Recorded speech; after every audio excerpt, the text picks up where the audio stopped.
What's up mga ka-idol? For today's video mga ka-idol, na busy ngayong isa dyan.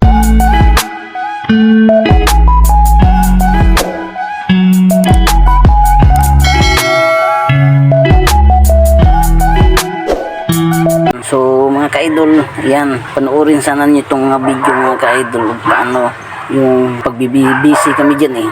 Yan, ayun, buo na yan. Yung iba dyan, may laman na yan na tinapay mga ka-idol. Yan yung box na yan, eh, anuhin pa yan, bubuhuin lang yan. Yung isa dyan, busy sa pagbabox mga ka-idol. Yan, ako yan mga ka-idol.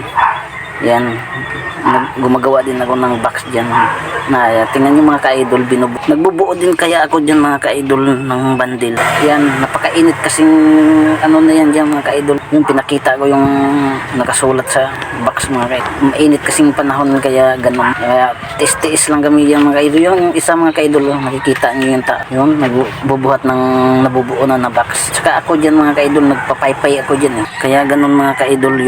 Yan pinakita ko mga ka-idol. Yan, buo na po yan mga ka-idol, tinapay na lang ko yan, kulang dyan mga ka-idol.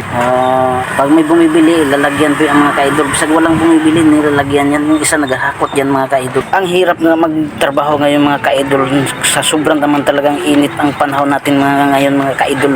Kailangan nating uminom ng maraming tubig kasi baka ma-stroke tayo nito mga ka-idol. Kaya yung pinagtrabahoan namin mga ka-idol, hindi kasi ito aircon eh, napakainit to mga ka-idol, kasi dahil sa init ng oven mga ka-idol, kasi ang oven kasi katabi nito mga ka-idol, kaya ganun, napakainit mga ka-idol. Yan, buo na po yan mga ka-idol, tinapay na lang kulang dyan mga ka-idol.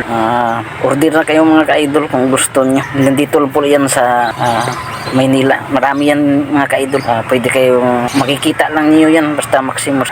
Suportahan yung video ko mga ka-idol, kasi bago lang ako dito sa pagbablog mga ka-idol eh, at saka nag-aaral din ako mag voice over mga ka-idol. Hanggang dito na lang video ko mga ka-idol, sana suportahan yung mga video ko.